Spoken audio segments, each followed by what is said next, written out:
So, welcome to the Modern Romantic Podcast, where we celebrate and inspire romanticism by having a podcast with passionate guests woven with creative ilk.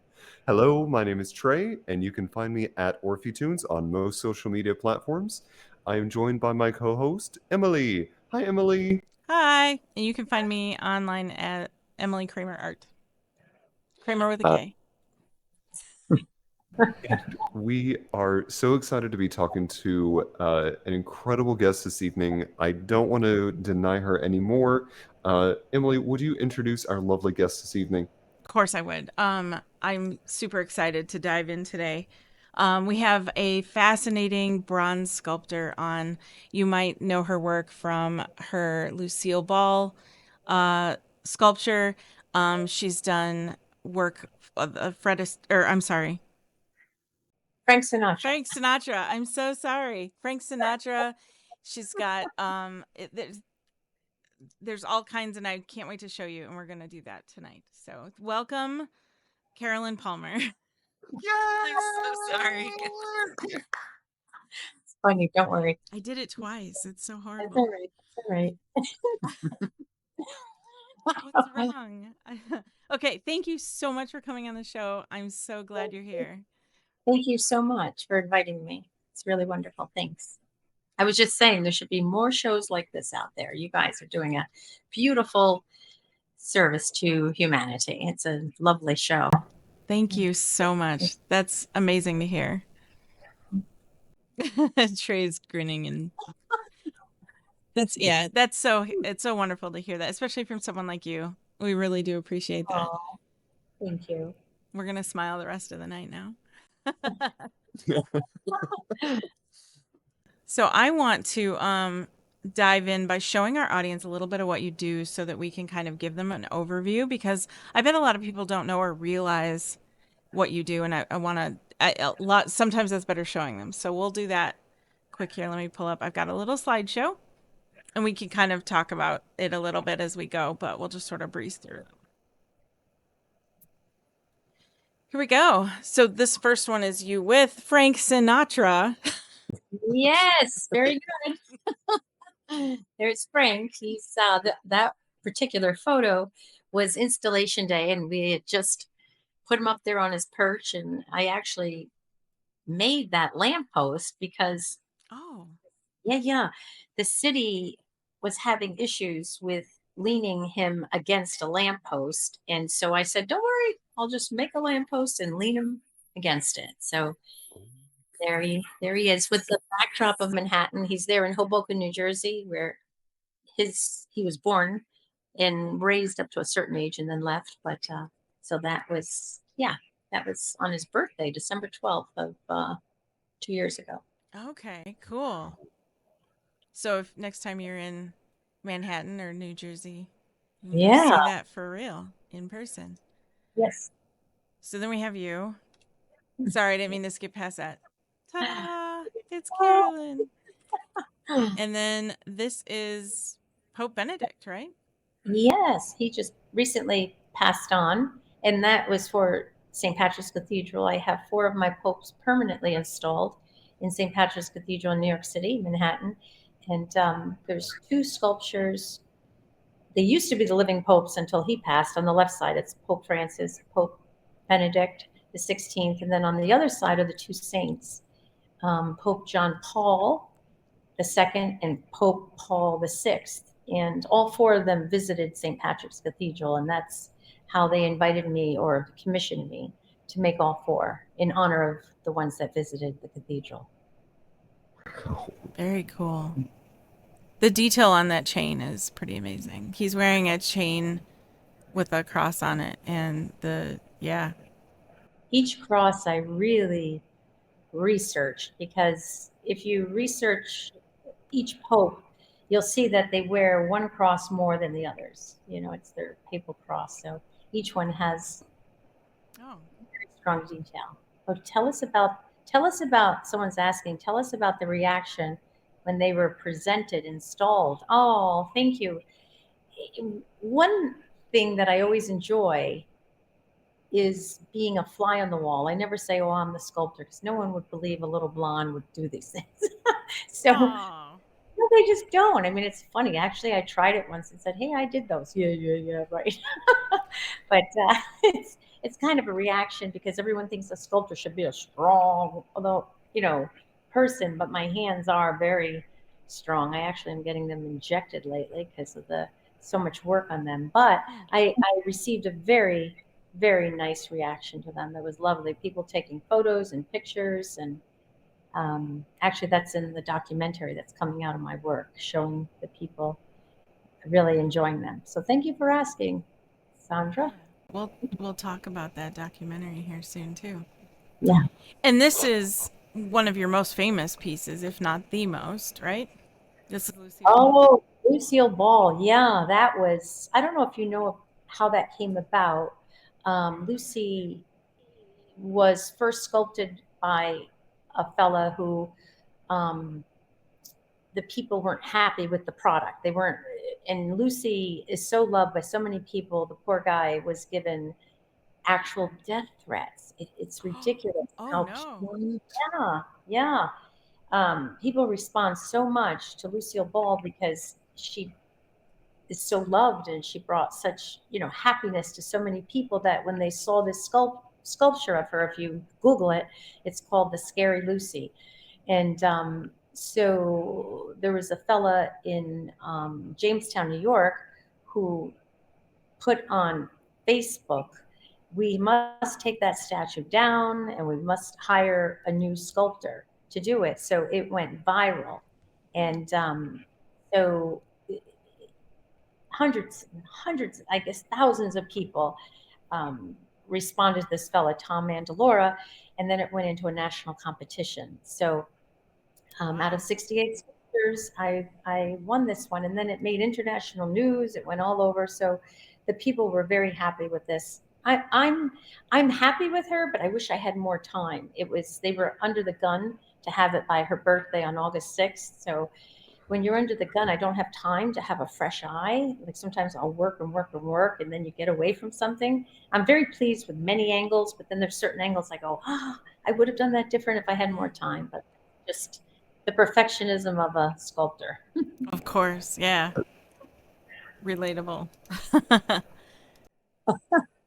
Yeah, right. Okay, so here's what I'm going to do because I want to be able to talk about a lot of this. And for our audio listeners, I want to keep the balance well here. So what I'm going to do is we're going to save all the questions that happened during this and we'll answer them after. How about that? So, Okay. we'll just keep going through the pictures here and then you can go ahead and ask questions in the chat, everybody, but we'll just get to them after the slideshow. How about that? Just Okay, so this is you working on the Pope. A marble, Pope Francis. The other four that are in St. Patrick's Cathedral are all bronzes. How this came about was when Pope Francis came for his visit to America in 2015, there was a group of people that wanted me to sculpt him and have it presented to him at the residence in New York City where he was staying. So I hurried. There's no way I could get over to Rome and make, this marble because there's a lot of work that goes into a marble. So what I did was I actually used a mold, and a lot of people do it this way. I made a mold of my Pope Francis and then poured marble into the mold. This what you're looking at though is an actual real carving marble. But to do the fast track way, I had a marble. A cast marble. And he walked in the door and he blessed it and he said, "Where is the sculptor?" And I don't know if you recall at that time, there was a major issue with security in New York City. I mean, everything was closed down. And I think the only people that ever were allowed in the papal residence was Pope Francis's cook. Oh.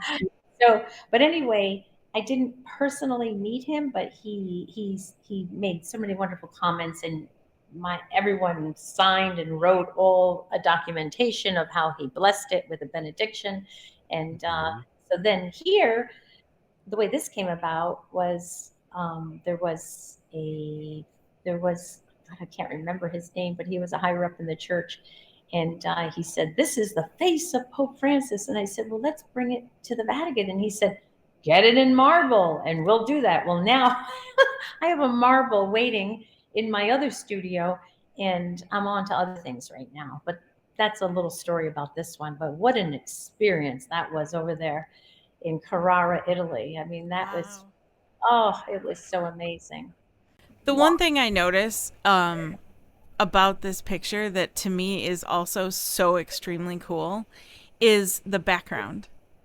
Yes. There are these gigantic sculptures behind you in the background, and that is, I don't know, that's so cool. There's Yes, yes, those are other, artists that created their work there in this amazing studio right there in Carrara.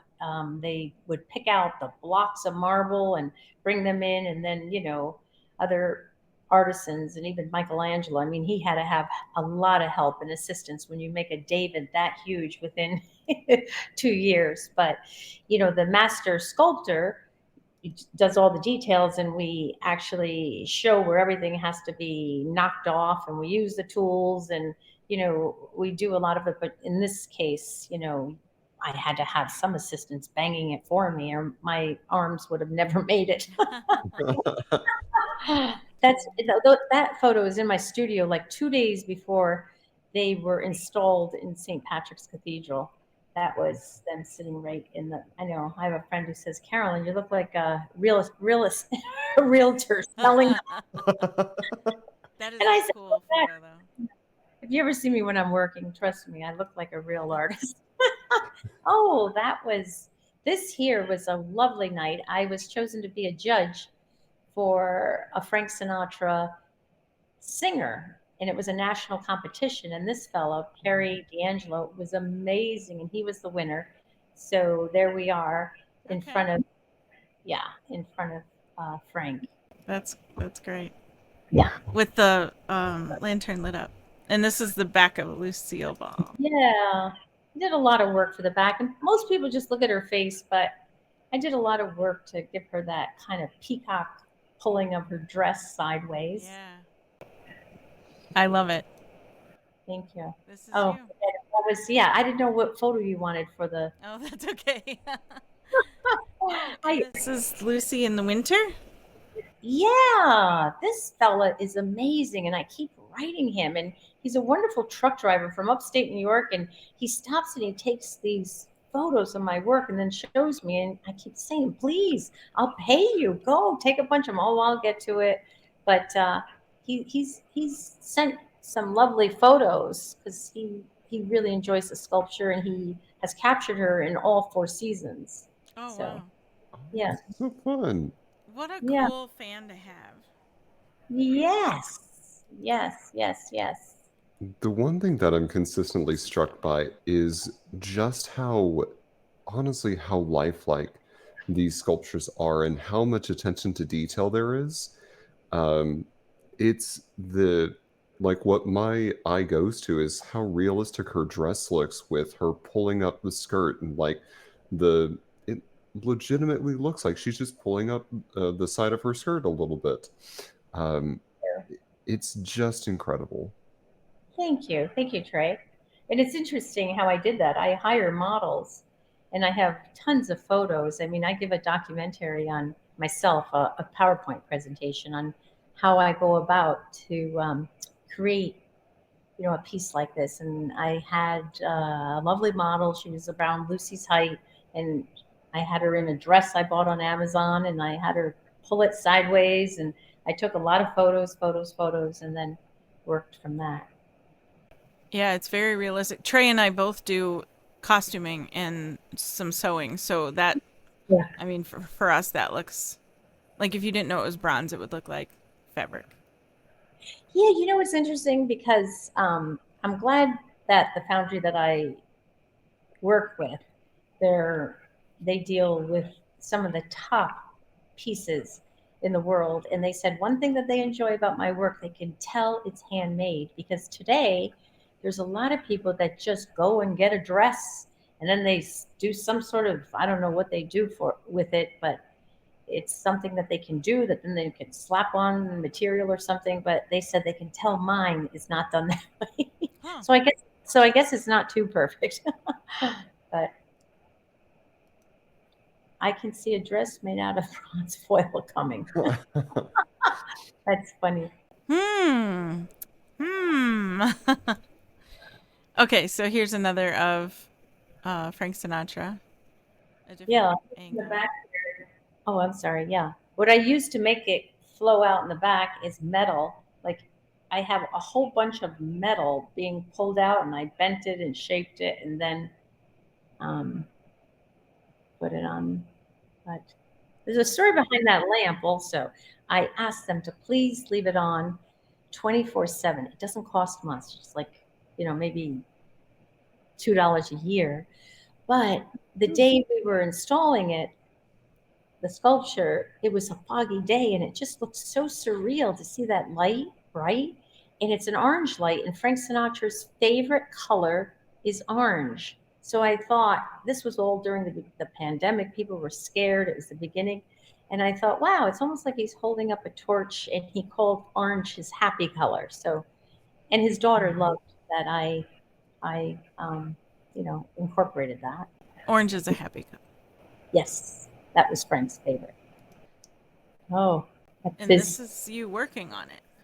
Yes. The foundry that I used for this particular one, again, during the pandemic, they had smaller facilities, and I usually don't use smaller facilities, but it was a wonderful foundry, and you had to have them in many parts because they didn't have the large vats that the other one had. So this one had, I don't usually have the head disconnected. I'll work on it disconnected sometimes because I like to pull the head. It's kind of hard what I'm saying if you don't understand. But yeah, you have to weld all the pieces back together. No sculpture that you see out there was ever made in one metal body piece. All of them have been cast in separate sections and then welded back together. Interesting. Mm-hmm. I imagine it's all very heavy as well. Yes, very heavy. This is you working on Lucille's dress on the. Yes. So you have a support there kind of holding up. Yeah, and if you want to hear a little bit of a funny story, there's this fella that always comes to our house, and he goes down and he turns on the water and the different things for the house, and come the spring and things like that. But he came in and I said, I need your help with holding this up. Next thing you know, he was helping me for about an hour with it. So that was sweet. I needed some strength, somebody to help me with that. Yeah. Mm-hmm. And this is Stuart Weitzman. Yes, Stuart, wonderful man, wonderful. I shouldn't say, but I don't buy his expensive shoes. I hope he never sees this video. He has the most beautiful shoes in the world, and he has stores in over 73 countries. And actually, he's an amazing, humble human being. And two of these are already installed. I've been commissioned to make 3. And the first 2, one of them is near the Liberty Bell in Independence Hall, and it's called the National Museum of American Jewish History. And the other one is in the University of Penn, the Ivy League University of Penn, at the Weitzman School of Design. It's been named after him. So when you open the door, there he is. He's greeting everyone. And the third one I'm so excited about is going in the New York Historical Society, which is quite an honor. My Roosevelts are there right now, but Stuart, is going to be greeting everyone in a new section called A Museum Within a Museum, and it's going to be a collection of Stuart Weitzman's shoes. He has a collection not of his own personal shoes, but shoes that he has found, and it's a really interesting collection. He had a show there once that I went to. But so his daughter loves this. She says I've captured his soul, his spirit. Aww. He's a more advanced. He's going to live to 110, but he's older now, and the photos that I'm making him or portraying him at is a little bit younger. But okay, I'm just happy when someone's happy with right.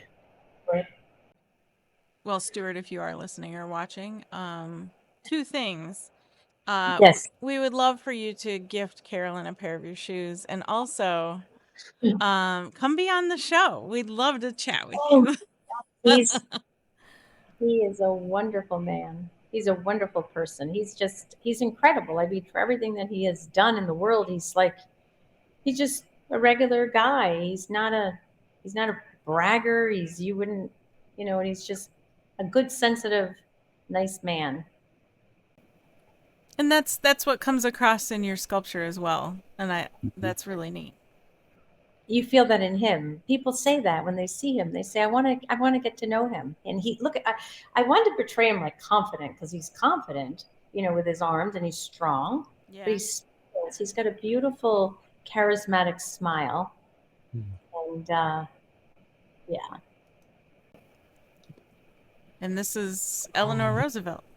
Yes, that's Eleanor. And what's very interesting about Eleanor was, when I was first asked to do Eleanor and Franklin, they asked me to make sculptures that the blind could touch, because FDR, he had a lot of, I guess, I'm not sure what the programs are there, but it's for disabled people, and one of them are, the blind. So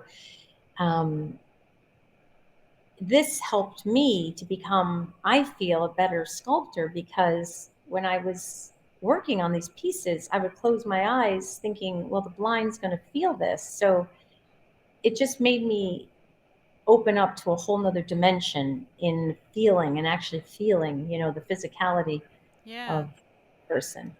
And what an interesting request to have something like a piece of art that other people can touch. Normally, they say, "Please don't touch the art," and instead they encouraged others to be able to touch that.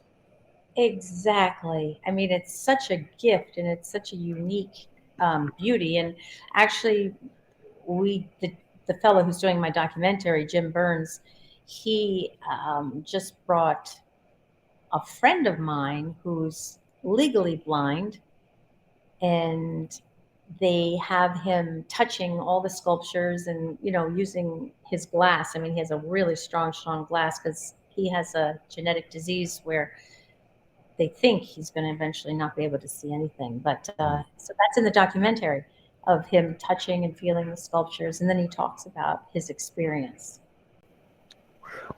That is amazing. I love that that's something that made you think outside of your normal process too. Yeah. Becomes a bigger challenge, and something I love that it also now can be appreciated by more people. Yes. Here's another of Lucille. Yep. And then I don't know what happened. Oh, that's like, there were so many magazines and articles, and it was just very humbling that a lot of people photographed and came to my studio, and yeah. And there is you with the Lucille, so we can kind of see the size as well. Yeah. Yeah, I was doing the patina outside here in my studio. Cool.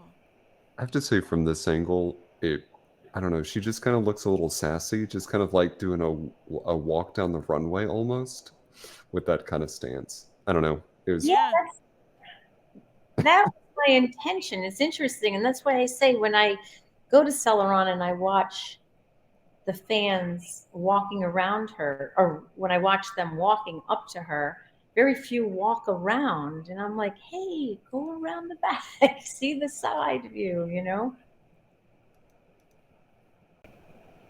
And this is the picture of the popes on display at St. Patrick's. Oh, yes, that's St. Patrick's. And they're right at the opening when you walk off Fifth Avenue. At night, you can see them actually lit up. But this is the right vestibule. But St. Patrick's has the front door, and then there's two side doors, and the two side doors when you walk in, because the middle door opens up and there's no art there. But these are right there when you walk in.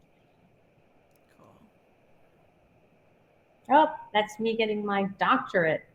I was Oh my God. honored with a doctorate of humane letters for my contribution to the arts from St. Peter's University.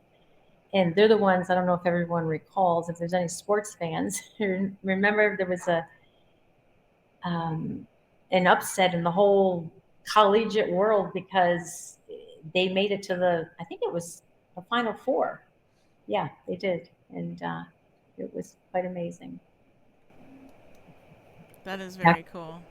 that's so cute. Oh my. Mhm. This is Mario Cuomo. Yes, I was asked by the National Italian American Foundation to make awards um, of him. So there was a large sculpture, and then I made mini awards that were given out to people Okay. at different events. Cipriani's, we were there, and his whole family has some. There was a fellow who recently died. He had a radio station. Shaughnessy was the last name. Maybe you Okay. guys know. Mhm. But he wrote a book on Mario, and he really loved these sculptures. So he purchased quite a few for me. Hmm. Oh, there's another shot of that. St. Yep, that's Patrick's. the left side. Yeah. Oh, there's Thomas Jefferson. Yeah. Look at those ruffles. Oh my gosh. You know those ruffles? I'll never forget. They just, when I say they appeared, because there I was in my studio. This is, and I had all this clay, and I'm thinking, how am I going to do each and little tiny thing? And all of a sudden, I just said, well, let me roll out the clay. Let me roll it out. And I rolled it out, and then I just went, do it. The ruffles, all you have to do is roll out clay, and you just kind of make it into like ribbons, and you just stick it in. It was the easiest part of the whole sculpture. And here I worried about it and worried about it. Wow. Yeah, But there's a that's long really story. impressive, though. Huh. I think there's a long story behind this one, very long story. I mean, this is how my sculpture career started, and that's how the documentary begins because I was a portrait painter. And there was a fellow in upstate New York who, the name of Tom Greenwood, who owned a huge center called the Jefferson Center. And in the lobby, he had the Declaration of Independence and a lot of paraphernalia from Jefferson because it was on Jefferson Street and Jefferson Center, and he had offices. And so he said to me, Carolyn, I've seen your paintings, and I'd like you to do a painting of my son and his son Parker, who's has autism. And I said, well, yeah, of course. I said, I'll come over, I'll take pictures, we'll have to have them still and everything. And he said, while you're at it, he said, please find me a person who can make a Thomas Jefferson for my lobby. And I said, oh my God, I can do it. I can do it. And he's in the documentary talking about this. And he said, you're a painter. You're not a sculptor. I said, Tom, I can sculpt in sand. I can sculpt. I know it. I did it as a little girl. I was just so in love with making people out of in the sand and making, you know, and he was like, huh? And I said, you don't have to give me a penny. I said, what I'm going to do, I'm going to buy all the clay. I'm going to get all my armatures. I'm going to build this piece. If you don't like it, nothing. And everyone in upstate New York, this is where I was living at the time, they were coming to my home and they were going, how are you doing this? And that was the beginning of my career. And Tom was like, this is amazing. First, I went to him with a little head because he was like, I can't even believe this. I went to him with a little head, and he talks about it in the documentary. So he said it's kind of cool. So that was the beginning of my career right there. That That, is amazing. Oh, sorry, Trey. we were going to say the exact same thing. I'm gonna zoom in real Like, quick I on mean, when I this. was in college, the professors used to say, because I received a degree in art education to teach art. So I had to take a little bit of each studio course. And when I took the one sculpture course, it was like 2 semesters. They all said, you've been doing this, you've been doing this. And I said, no, no. I said, just in sand. But they were like, you got to follow sculpture. And I really didn't until later in life, until this opportunity from Tom Greenwood. So, Yeah. There's some things oh, like that though, because I can relate to that to some degree. There are times when you kind of just know that you have that ability in you. You just haven't maybe done it yet in the capacity you've. Exactly. Yeah. That I can relate to it with a couple things, but one odd one is water skiing. Ah, no way. Yeah, I had never water skied in my life, and we had this. My grandpa had a boat, and we went out on the water, and nobody could get up out of the water. Like my dad was out there, and my uncle, and no one could like get up on top. And I was like, well, Oh, let me try. I feel like I could just feel my way through it. Let me try. I think I understand this enough to just get out there and do it, and I did. no And way. it's Now not that, art, but yeah. oh, it was really, I can't do it. That's great. I mean, that's impressive because you had to be very coordinated and know your body really well.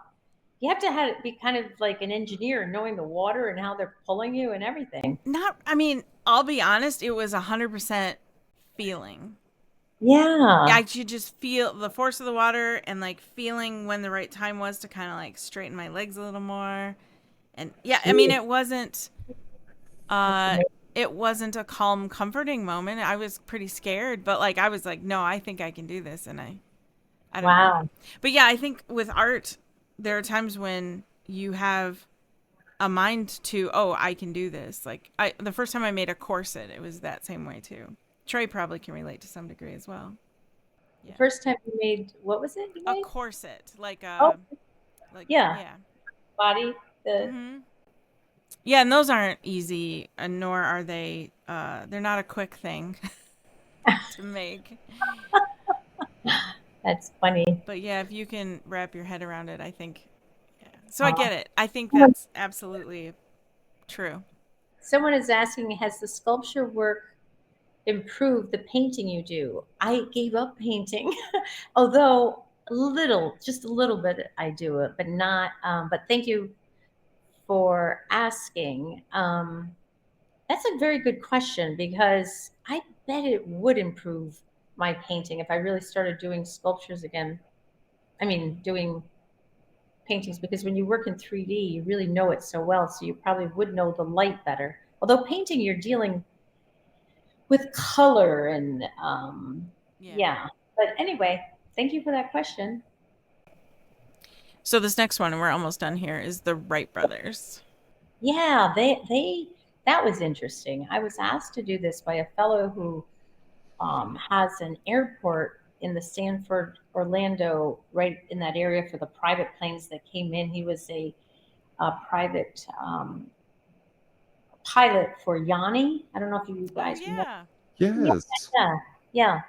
And so his name was Jim Watkins, and he had asked me to make these for his airport. So we're there in the lobby, and I think the airport he sold it. So I'm not sure if he gave it to the Sanford Orlando Airport. I've got to get down there and look for him. But so Are these and, separate, or are they? Is this one piece? oh, they're separate. Okay, they're just And then photographed together. Okay.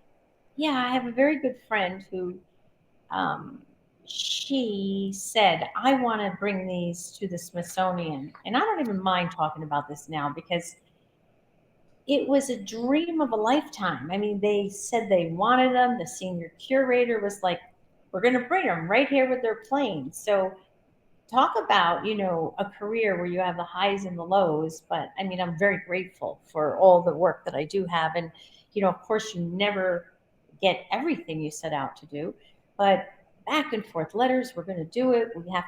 There was a certain issue that they had that, is something private for them. So I don't want to discuss that, but it was back and forth for 3.5 years. So I have all the documentation Wow. and everything.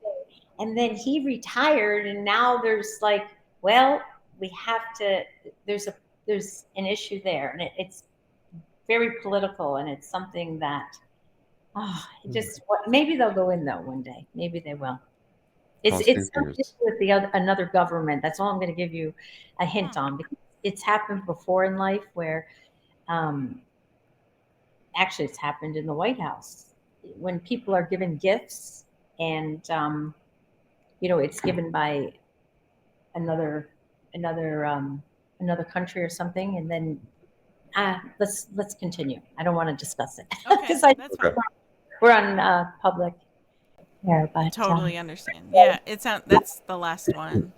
That sounds kind of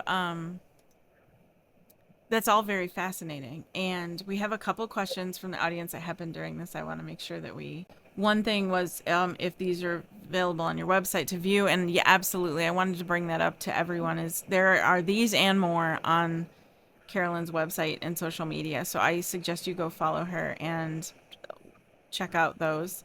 One question was, do you have, and this is one I wanted to ask too, do you have anything that's like, I wish I could do this kind of dream projects? I wish I could do this. Let me think. I mean, I wish I could do this.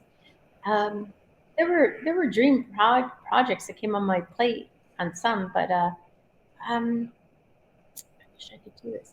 Well, I would love to make very large pieces. In fact, the same friend of mine who brought them to the Smithsonian, and they were so interested.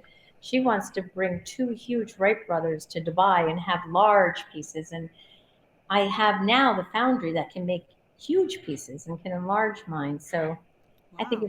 it'd be kind of cool to see like large pieces, Yeah. but And then one other one was, did I miss it? No, I think we actually got them all. I think that's it. Because we answered the others. So if someone had a similar experience in the culinary world, oh, they just knew that they were good at it. Good for you. That's how do you get committed? yeah, how do you get commissions? You know, every commission I have ever had, other than they find me, like the popes in St.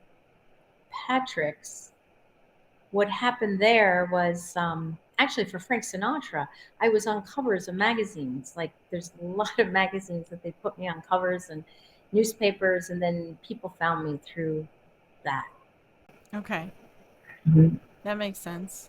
That's how Yeah. we find people too sometimes. And I'm not sure. Sandra can maybe answer that better. She told me, I believe, and I don't remember. Oh, thank you, Sandra. It was sweet. Oh, she said she saw you on the Today Show. Today's show. Thank you, Sandra. Yeah. Boy, that was an experience. They had to come in and give me a COVID test. I was so sick, and I said, "Can we do it another day?" You can't do that with. It was Good Morning America. No, I think it was with Joe Fryer. Is he the Good Morning America or Today's Show? I don't know. She said it might have been Good Morning America. Yeah, I don't know because I don't watch TV in the morning. I don't either. But he was wonderful, Joe Fryer. It's just that I didn't feel well that day. Oh no. No. That's too bad, especially such a like a pinnacle moment like that. You don't want to Exactly. be, yeah. Can't help No. it though. And it was the day that Frank was actually being taken and prepared to go into Hoboken. So that had to be around December. It was during the pandemic. Very, very Oh difficult. sure. So it was coming from all angles, but Joe did great. Joe just he kept me calm, even though I was like, I can relate. I yeah. can relate. Are you calm right now, Trey? No. No, I really am. So for you, if there was someone that you could sculpt or you could choose to sculpt, either one, who would you choose and why? I always enjoy, calling forth the person whenever I'm working on them. So I'd have to say it'd have to be somebody pretty deep or spiritual. I don't know. I always thought the Dalai Lama, I've never done a kind of Asian looking person, but I would love to have the presence of the person and capture something like that. I did say once when I was giving a talk, it was so funny. The nuns asked me this, and I was giving a talk on the popes, and I was at this huge place with all these nuns, and I said, Lady Gaga. The whole place got quiet. Lady Gaga. And I'm thinking, well, she's close to the Dalai Lama, and she's out there, but she's so like, I don't know. She's a very deep person. Like when you see her talk and her facial expressions, you want to capture somebody, with that Sure. that look. Yeah. Well, and, I mean, maybe it sounds, I don't know, embarrassing or not not a standard answer for being an answer in front of nuns, but if that's the person that speaks to you to make art, then that's who it is. Like, Yeah, and she was a Catholic girl. She grew up a Catholic girl. I mean, I don't follow a lot of what she believes in, but I think she's a good soul. I mean, from what I've seen. right. All right. I think that's a new life goal that was just unlocked. Stand in front of a room full of nuns, and when they ask you, who do you want to sculpt? I just say, Lady Gaga. Yeah. Yeah, yeah. Lady Gaga. Or actually, Leonard Cohen. I love his Yes. songs. He is one of the greatest poets of all time. I know it's Mhm. dark, because I mean, I do the popes and I do all these spiritual people and things like that. But he was a deep soul. I guess I like deep souls. I like people that have, you know, oh gosh, I guess a depth, and Yeah. yeah, his poetry is amazing. I agree. Emily, I'm going to ask the same of you, just randomly. If you had the ability to sculpt anybody, who would you choose and why? Are you asking You're Emily? asking me who I would sculpt? Yes. Okay. I just wanted to clarify. It's funny you say that because I was going to bring this up when we talked about the process, but we had Gwen Krantz on the podcast last week, and she runs the art lab here in town, and the art lab is like a gym membership for art, and you can go in there and have a membership, and then you can just go play with clay and sculpt, and you can go weave fabric, and you can paint and stained glass and all kinds of things, and it's amazing. And so I am part of the art lab, and I went in last week and I bought a block of clay and I dove in. Wow. Oh, So, yeah, and I was, thank you. I've never done, I mean, since I was a kid playing with Play-Doh, I have not touched anything like it. So, That's amazing. So what did you do? What did you make? um, part of it is a secret because it's a gift and I don't want to give that away. But the Oh, other part is, I started creating from the game Zelda. There is a statue in the game Zelda that is notable, and a friend and I were playing that, and we were talking about it, and so I decided to create that. And I'm not wow. done. I created the base and kind of set it aside to start drawing a little bit, and then I'll work on it again. And Nice. it wasn't as bad as bad. That's really a poor way to say it. I meant it wasn't as challenging as I thought it was, and not knowing like how easy it was, like getting used to how clay acts and reacts to Yeah. your finger versus a tool versus Oh, everything is very interesting. And that's kind of just playing around with shape and like adding water and things like that. It helps me kind of get to know clay. You have to kind of get to know clay. I've you learned. Yeah. do. You do. So Yeah. Sure. so I it's know. oh Yeah. sorry. Go ahead. No. Go ahead. Well, to answer Trey's question, who would I Yeah. sculpt? I none that never occurred to me, but I did get to I don't know. Who would I Let me think about it. I will come up with the answer before the end of the show. Who would Jason you Momoa. Just ask? Who? Oh, sorry. I was trying to answer Emily. Was gonna agree with Archer in our chat and say she's gonna say Jason Momoa. no, I don't want to I'm sorry, Carolyn. What did you say? No, I'm watching. He said that she's going to say Jason Momoa. That's what it No, says. I'm not going to say Jason Momoa. I want to know who Trey would sculpt. That's a good Um, question. that is a really good question. Let's sculpt each other. I actually, you know what? I actually like this plan. We come up with the wildest ideas on this show. and we'll put it in a castle, and then on the day that we're all showing up to this photo shoot, we'll have these just like nice little sculptures.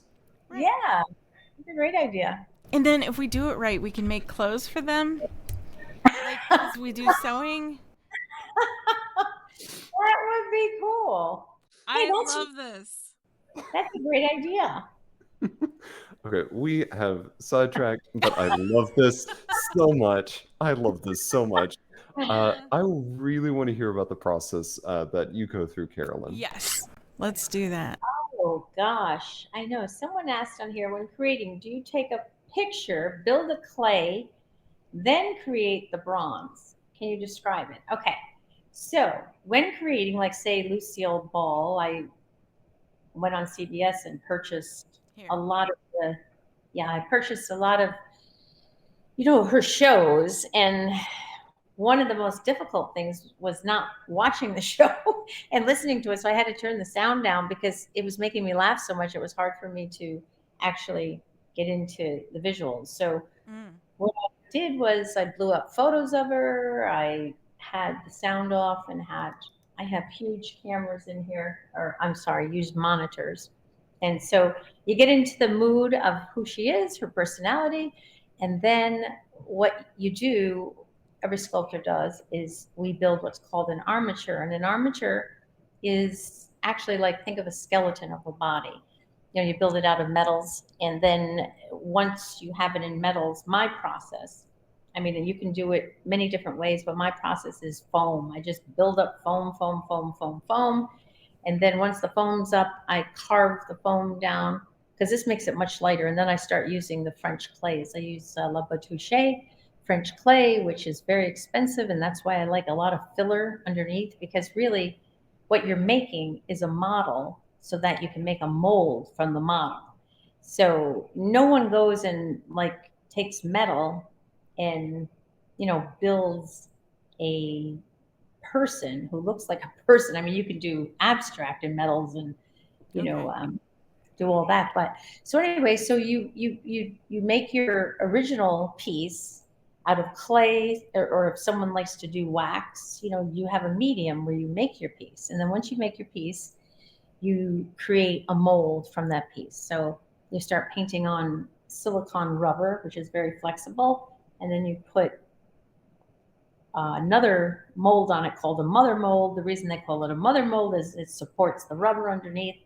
And to give you just a quick, because it's a long process, you get this mold on, you break it open, and then you have to make a duplicate hollow wax figure. This is an ancient process that goes back 6,000 years. Wow. And so once I have the hollow process, in fact, I have my third Stuart right over here. He's hollow in wax. And then once I'm all done with the wax and the hollow, I bring it to the foundry. And the foundry is where they melt the molten bronze. And, very few sculptors have their own foundries. Yeah. And so, And so once you have the wax, there's a long process that goes into it. Do we have any of those photos, Emily, where we had the PowerPoint? Yeah, we've got the one up now is the first one. Oh, okay. Well, that's Lucy's walking on her star. That's what I'm seeing. There we go. Yeah. Okay. So that is the mold. And you'll see the orange part is the silicone rubber. And then you'll see on the bottom of her dress on the right side, that's the plaster. Okay. And then those shims that I'm putting in there are like to break open the parting lines. So once all of the piece is covered, it looks like a big white snowman. And once that it's a big white snowman, you start breaking it open. And then, is there another slide? Because I think I gave a lot of slides to show the process. Okay, there you go. You can just tell me to go to the next one. And So this one I used a fiberglass. Fiberglass is much lighter than real plaster. Plaster can get so heavy. So, okay, next one. And then, okay. So this is pulling off now the molds. And now we have to pour wax in there. And this is how you create the wax. And this with Lucy, I took it off to the foundry to do it. Okay. Sometimes in here.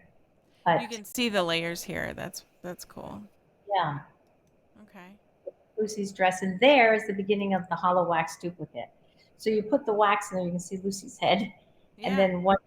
Yeah, and then once the wax is there, I am working on the wax. I'm fine tuning things and the eyelashes. Her eyelashes were a challenge because this, if you do the whole process, if once you see the whole process, you'll understand why. But you have to have the molten bronze go right into where those eyelashes were, and if they're too thin, they're just going to break off, and it's not. Kids could just go and pull on it, and it'll be gone. So I had to make her eyelash very, very thick.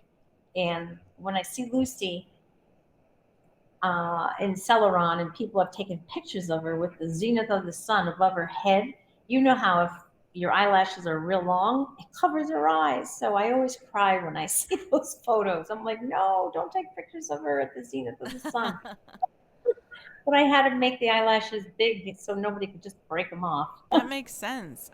That was one question I had too, was what kind of detail is too small? But Yeah. this is an example of that, huh? Uh-huh. Yes. Yep. Oh, so this is the gating and the engineering part. You know, the lost wax process. They strategically place all these sprues in vents to. Um, you see all that all of those vents are where the molten bronze is going to melt out. Okay. You'll see the next picture. Okay. This gets put into big vats. Okay. If you can zoom in on her. Yeah. See, she's hollow, and now they're going to dip her up and down into these vats, Okay. and then she's going to have another shell covering her. So this is the second shell. Oh, that's after the shell was broken off. But anyway, Oh, okay. the shell will be inside and outside. I always tell everybody, it's like, think of a chocolate Easter bunny that's hollow, and you dip it in, and so there's a very hard shell after this process on the outside and the inside, and then and then they knock the shell off, and then there you can see remnants of the ceramic shell. And then I didn't show you the picture of them power blasting off. They have to really get off every little nook and cranny, because that's bronze, what you see right there. Right. That's bronze with remnants of the shell. And see, you see before and after the sandblasting as it That's goes incredible. Isn't it? What? That's quite a transformation. And you can see one of the holes here on the side of her head. Yes, and that has to be all patched back. Okay. Yep. See, she's hollow. That's actual bronze. That it still has the shell. I mean, once that's actually bead blasted, they call it, and shined up, she'll be like almost gold looking. Okay. Fascinating. It is. It's a long. Oh, there I am with a selfie doing the patina. Actually, I'm working on, the reason I'm all covered up is because I was working on the eyelashes and the metals. I'll go in, and at the foundry, I'll work right on the metals, and you don't want that in your eye. Oh, of course not. No. So you mentioned the step before this would be putting her together, right? The pieces? Yes. They welded her all back together again. Humpty Dumpty. Wow. Yeah. So at this point, she is bronze but hollow. Yeah, all bronzes are hollow. When you see bronzes in the streets and everything, they're hollow. Interesting. I never thought about it that way. I guess I never thought about it at all. But yeah, you can't cast a solid bronze in a large piece, because, first of all, bronze actually shrinks in different areas, so you'll have a lot of warpage and everything. So there is a process that you have to go through like this, and it's been perfected actually almost 6,000 years ago. So wow, that's so interesting. that's the last picture. Do you and then you put a patina on it? Yeah, the patina is very interesting because you use a torch, and bronze actually is porous. So if you're doing this like in humidity, it's the worst. You have to get all the, it'll sweat. Like you heat up the metal as much as you can, and then you have different chemicals that you put onto the metal, and it oxidizes it and turns it into different colors. So you also have to make sure the temperature outside is just right, because early on I learned the hard way by saying, oh, I can patina over this. But what happens if you patina over bronze and it didn't sweat everything out, if it's a humid day, you'll get a film in Oh. between two layers, and then it looks foggy. So is that because it almost looks like Lucille's hair is redder? Is that Yeah, a patina thing? yes, yeah, that's the patina. You can use different kinds of chemicals that will actually give you reddish tones and different things like that. I was going to zoom in so people could see that it is redder. That is cool. In stained glass, there's patinas as well for the solder. And Oh, I meant to click yeah. that. And so I get I have an idea of that, but what you do is a little different with heating it up. Interesting. And I suppose then that means you have to be careful about patinaing it all in the same day, probably with the same humidity and the same conditions. Yes, you want to work very quickly in the very first piece, because and also if you don't cover it, it turns, it spots. Like the sun will oxidize it fairly quickly. If it's humid, it oxidizes fairly quickly. So you want to get that first, when it's out fresh, you want to get that first layer on, and then it's pretty much, protected. You mentioned earlier that you went back to the Lucille statue and you liked some things from certain angles and you said, "Oh, I would have done this differently." How often does that sense of, "Oh, I could have done this here or I could have done this here," how often does that kind of come up for you? And how do you reconcile that with saying done is better than perfect? Well, I am trying my hardest because I look at everything and say, I could have done this, I could have done that. And you're exactly right. Done is perfect because people don't know what you had before. Like sometimes I'll be working on a piece and I'll go, oh my gosh, I can do better. I can do a little better. And then I get to a place where I can't get back what I had. And then I'm like, oh no, but nobody knows what I actually had before. And then some people say, oh no, it's better now, but it can drive you crazy. And as Da Vinci said, a piece of art is never finished, it's only abandoned. And that's how I feel, because you just kind of let go. You go, I gotta let it go. And I actually do like deadlines because it forces me to like get it done. But then I wish I had more time to have that fresh eye, because I think every artist has to get away for a while and then you come back and you see, with a new eye. Yeah, for our audience, I've blurred my background just a little bit, but there is a red shirt that's back here that I'm particularly proud of. It's the first Renaissance shirt that I've ever made for myself, and there are so many things that I love about it. But please, anybody who sees me at the Carolina Ren Fest, do not ask me about this shirt because I will start to point out, oh, do you see this flaw? Do you see this flaw? Do you see this flaw? Uh, Exactly. Why do we do that? No one's going to see or know about those flaws until you do. So you're Yep. better off not doing it. I had a question, and it was about like you with Thomas Jefferson being like kind of the beginning. You said that you started with like a smaller version and then made the bigger version, which to me sounds like a massive undertaking for a beginning. And my question was because you felt confident in sculpting out of clay something, but you had to learn the bronze process. Can you talk about how that occurred? Sure. I mean, when you say you had to learn I know everyone is blown away by this. I mean, I'm blown away by somebody who could sit at a piano and just go do do do do do do do do do do, right? So, I mean, for me to actually make the sculptures, I feel in 3D like you feel in water, skiing. But to make a bronze, all I did was I said, so wait a second, I just make a clay figure. I mean, I'm just filled with all my clay friends in here. And once you make the clay figure, you do a mold. So you research, you get, I talk to people at the foundry. They say, oh, no problem. We'll bring people in and teach you to do molds and we'll get the mold done.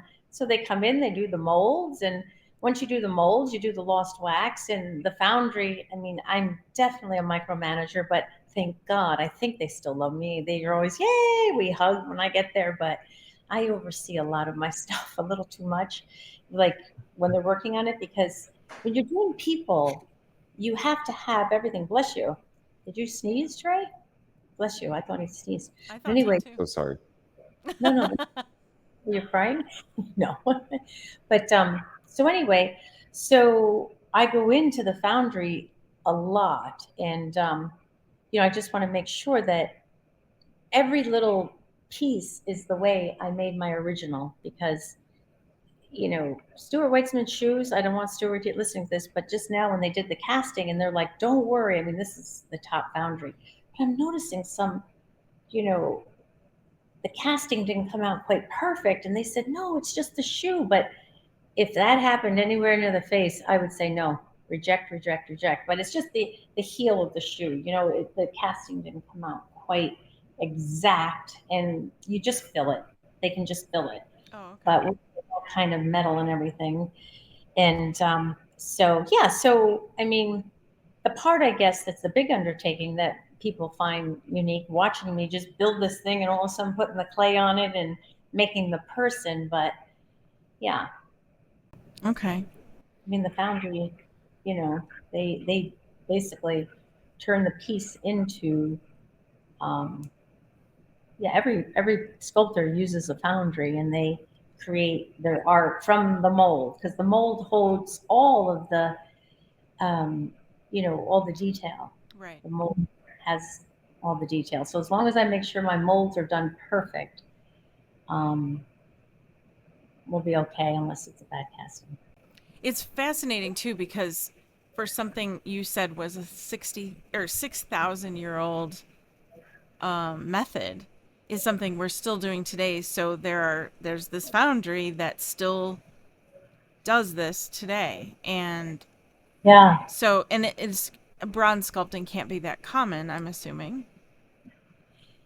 You know, um, it's not so common, but there are quite a few, sculptors that I'm aware of. Okay. And the only thing is, a lot of the foundries closed down because it's a lot of work. It's very expensive.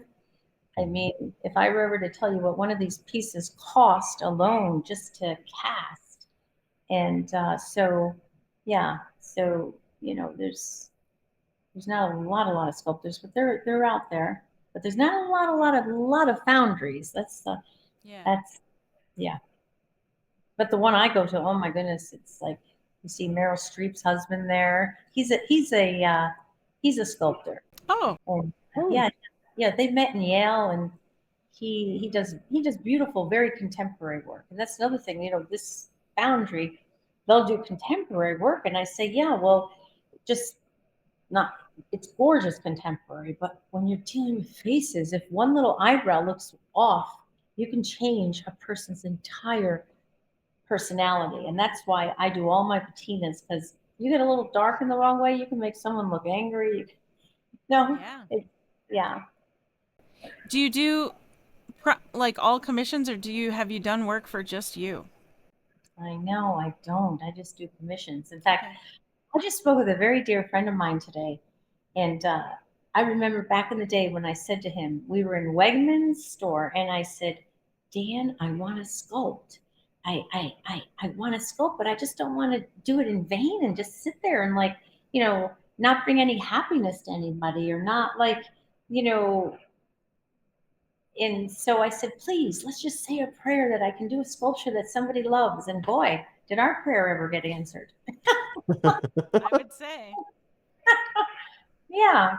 So sometimes I think everybody, whatever dream you have or desire or passion, it's a good idea to put it out there and wish upon a star. Say a little prayer and have somebody believe in you. Have somebody else believe in you with you. Or you could donate to our email. Please sponsor us. We love you at themodrom.com. That would help. That would help with our dreams. Yes. So what is that? What do you mean sponsor? What is that? Oh, Oh, go ahead, Trey. You explain. so one of our first episodes, we made a joke that we were like when we're first getting started, and our email that we came up with was, please sponsor us. We love you at themodrom.com, and send us thank you notes, send us love notes, send us, I don't know, some money, $5 every now and then. Um, so, It's shameless. How does it work? Is people, are they doing it? We no get comment. emails, but we get emails to our main email, which is the info at themodrom.com, more than we get to that one. Tell us about your documentary. Oh gosh.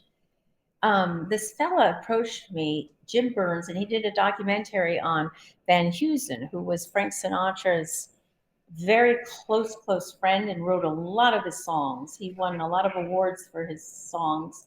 And his documentary did very well. It was on PBS and everything. And he said, you've done a nice body of work that, I would like to make a piece. So far we have Cardinal Dolan speaking in it, talking about how much he likes the sculptures. We have the mayor of Hoboken talking about Frank Sinatra. We have the mayor of Lucielle Ball's hometown.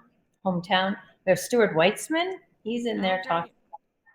And we also have Anne Huntington, who is the president of Huntington Learning Centers, and she sits on a lot of different art boards and museums and things like that. And she really enjoys my work. So she's a star in it. She's amazing. She's just like, she's an incredible woman. So, and it has all my work and it talks about my life and that fellow, Tom Greenwood, who I went to him, please, Tom, please. In fact, I had to make a little sculpture just to recreate the story, and it's sitting over there. It's a little head of Thomas Jefferson that I went to him for. But so yeah, so that's it. So it goes all around and shows the art, the Presidential Library with the blind friend touching the sculptures, and it's a sweet. So he's gonna promote it, but oh, That sounds incredible. I want to see it. yeah, Yeah. I'll send you the link. I don't know where he's gonna have it, but yeah. Oh, I gotta get Dick Wolf in it. I gotta contact him. Yeah, Make you sure. do. Yes.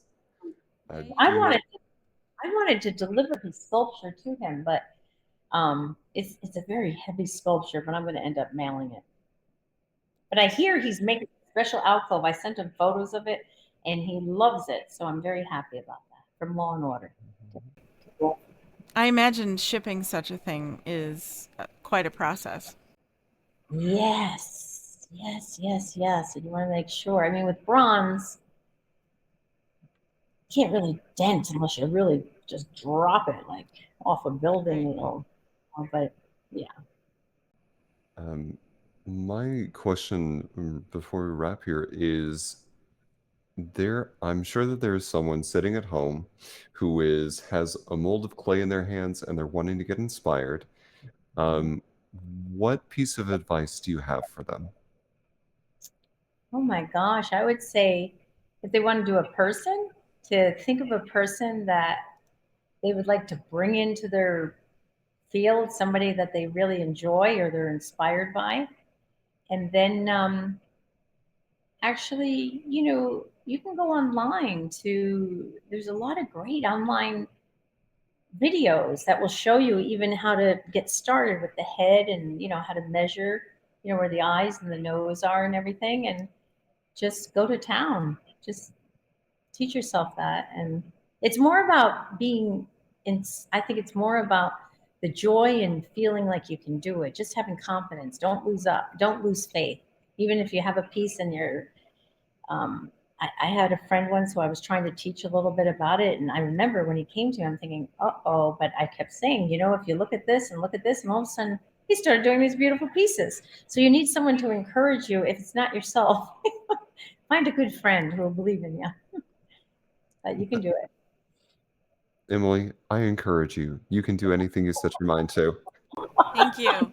I actually do believe that. It took me a while to get there, but I do believe that. In fact, I came up with based on what Carolyn just said, I came up with who I would sculpt. Who? Okay. All right. Who? Queen Elizabeth I.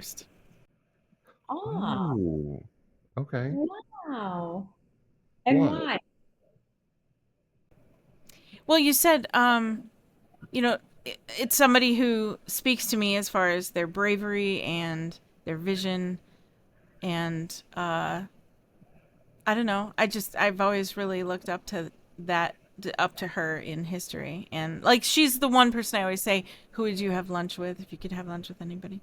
Like I want to sit down and pick her brain. So yeah, I would sculpt her. What would you pick her brain about? I'm just curious. I want to have a talk show now. This is fun. Isn't that great? Yeah, you should. You should. Give up sculpting and just what do you know? But seriously, what about her? Well, she ruled England at a time when she was a woman who was, I mean, they didn't necessarily want women ruling, and she fought her advisors on things regarding how the church should be run and how the country should be run. They wanted to go to war, and she would say no. Things like that. She was, I'm going to do this without fear. She paved her own path in a world of men that thought differently. And so she was a very strong woman, and that is why. I love that. Yeah. That's a good, very, very good. Yeah. So, yep, that's it. That's my skull. I need to look a lot closer at what she looked like. But that's who I would.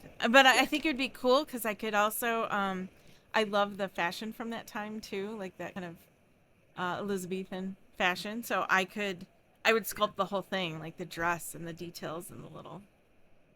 I think you should do that. Do it. Yeah. Okay. Do it. I'm inspired. See, I'll try. When you have 4. I'll send you updates then. You can keep me accountable. Gwen, if you're listening, we now have this recorded. Carolyn, I just have to say thank you so much for being on tonight. This was a true pleasure to have you on. Thank you so much. Thank you. It was a true pleasure being with you. You're so comfortable to be with. Oh, I'm yay. I was saying, oh my gosh, running around, but you are. You both have a gift, a wonderful gift. But thank you for your questions and your presence. It's usually the presence of what people give to you, and it's in the silence that you feel it. You know that, right? Yeah. Yes. Thank you to the both of you. Thank you. Thank you. We're gonna smile the rest of the day now. Oh my gosh. So for everyone at home, just so that you can keep up to date with Carolyn, you can visit her website at palmersculptures.com. You can also follow her on Facebook and on Instagram. On Instagram, she is Carolyn Palmer Sculptures. And on Facebook, I just want to make sure I've got this right. How does it appear on Facebook? Carolyn Palmer Sculptures. Carolyn Palmer. God, I'm hardly on there lately. Carolyn D. Palmer Sculptures. Carolyn D. Palmer Sculpture. Carolyn D. Palmer Sculpture Artist. That's correct. So, Carolyn D. Palmer Sculpture Artist. Please go commission her to create another incredible lifelike sculpture. Please, somebody out there has got to be an arts foundation that is dying to have a sculpture. So please, please, please, please get Carolyn. Support artists. Support. I had somebody contact me about Tina Turner who passed away, but it's just in the beginning stages. Somebody just has been calling and saying, "You got to do Tina Turner." You But do. That's actually, she's yeah, yeah. an icon sculpting an icon. No. Thank you guys. Thank you, everybody, and have a. I can't think of a good word, so I'm just going to say have a marvelous day. Thank you. Thank you. Bye, everybody. Bye bye.